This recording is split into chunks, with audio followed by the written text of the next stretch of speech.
Boss, you're gonna open up cyclic 5. Drop the crucible pin.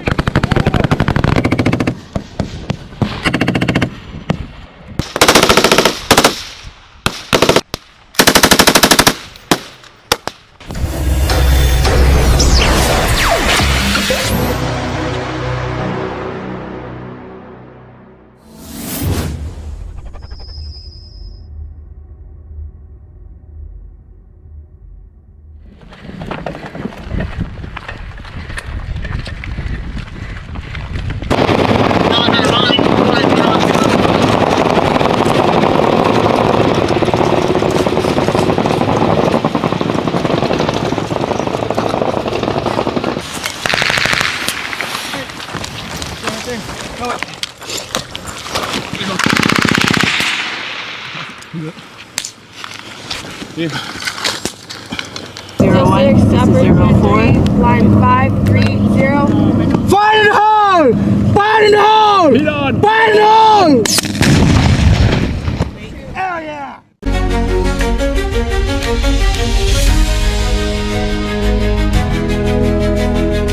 Serangan yang dijuluki sebagai Operasi Keadilan ini menandai pertama kalinya Indonesia terlibat secara langsung dalam konflik bersenjata di kawasan tersebut. Menurut laporan dari media lokal dan internasional yang mengutip dari sumber militer setempat, puluhan tentara Israel dikabarkan berjatuhan akibat serangan udara dan darat yang terkoordinasi dari tentara Indonesia. Serangan tersebut menyasar pusat komando militer, pos penembak jitu, dan gudang senjata pasukan Zionis di wilayah yang selama ini menjadi titik panas konflik Israel-Palestina. Serangan dimulai dini hari waktu Gaza.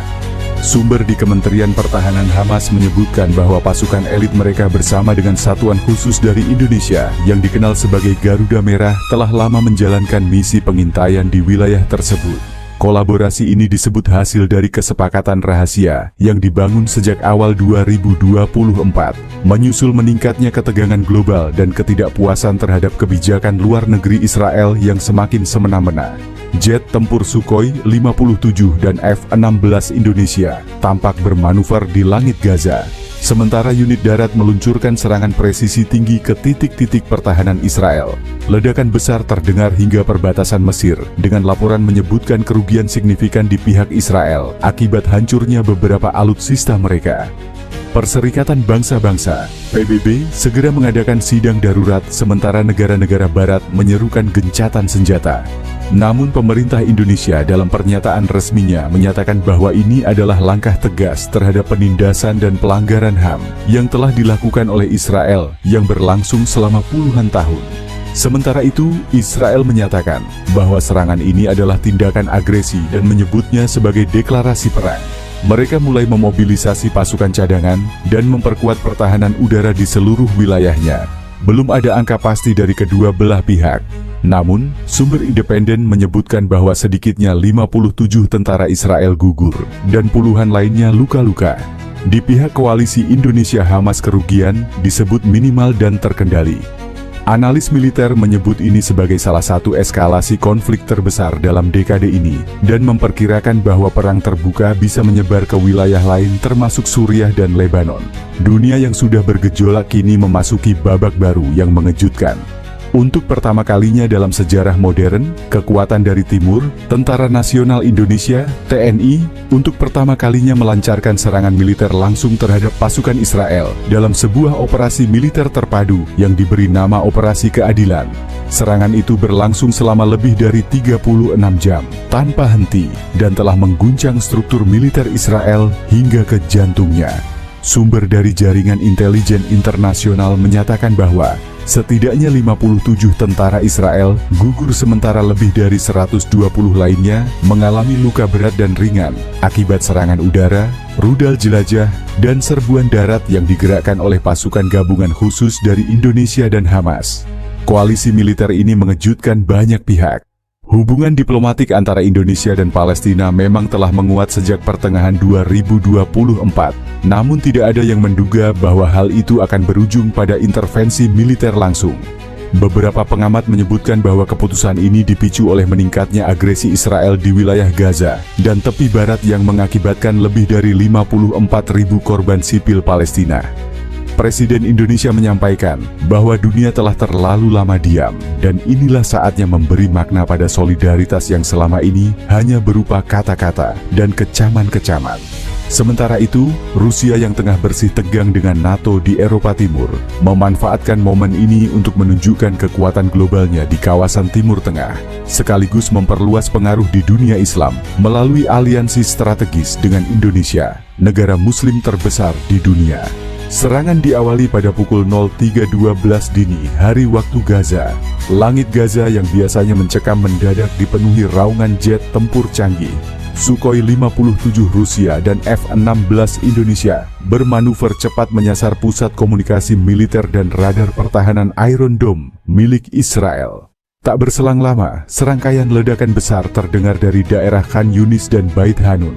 Serangan rudal presisi tinggi menargetkan fasilitas komando, bunker bawah tanah, serta pangkalan drone Israel. Ledakan yang terekam dari berbagai sudut kota menciptakan kobaran api yang menyala selama berjam-jam. Tak berhenti di udara, pasukan darat gabungan yang dikomandoi pasukan khusus Indonesia, Kopassus, menyusup lewat terowongan yang dibangun diam-diam selama berbulan-bulan. Mereka menjalankan misi sabotase dan penyerangan titik-titik vital, termasuk menetralkan pos sniper dan pangkalan logistik. Dalam waktu kurang dari 2 hari, Israel kehilangan setidaknya 3 pusat komando penting, 2 stasiun radar, dan 4 batalionnya kehilangan kontak dengan pusat. Sementara itu, Israel secara resmi menyatakan bahwa tindakan ini adalah agresi militer internasional yang tidak dapat diterima dan menyebut bahwa mereka berada dalam keadaan siaga penuh. Pasukan cadangan Israel langsung dimobilisasi, dan sistem Iron Dome ditingkatkan ke level siaga tertinggi. Amerika Serikat, sekutu utama Israel, tak tinggal diam mendengar serangan mendadak dari tentara Indonesia ini. Mereka segera mengirimkan armada kapal induk ke Laut Tengah dan menyatakan akan menilai situasi dengan serius. Majelis Umum PBB segera mengadakan sidang darurat. Negara-negara Eropa terbelah. Prancis dan Jerman menyerukan deklarasi kemerdekaan Palestina. Turki, Iran, dan beberapa negara Arab justru mendukung tindakan Indonesia, Hamas, dan Rusia sebagai bentuk perlawanan terhadap penjajahan berkepanjangan. Demo besar-besaran pecah di berbagai kota besar dunia, mulai dari Jakarta, Kuala Lumpur, Istanbul, hingga London. Di media sosial tagar seperti Birakor Justice for Gaza, Awas Eastern Light, dan Garete Indonesia Usia Alliance menjadi trending global. Para analis politik dan militer memperingatkan bahwa dunia kini berada di ambang krisis global jika eskalasi ini tidak dihentikan, ujar Profesor Malik Asgar dari Universitas Al-Azhar. Ini bisa berubah menjadi perang terbuka antara blok timur dan barat, imbuhnya. Sementara itu, pasukan koalisi Indonesia belum menunjukkan tanda-tanda mundur. Bahkan dikabarkan kapal selam strategis Rusia kelas Yasen dan armada laut Indonesia telah mendekati Laut Mediterania. Pukul 13.12 waktu Gaza, langit mendadak terbelah. Suara dentuman berat menggema dari arah utara diikuti raungan jet tempur yang memekakkan telinga. Bukan pertama kalinya Gaza mendengar suara perang, namun malam itu berbeda. Bukan dari langit-langit Tel Aviv atau drone tempur IDF.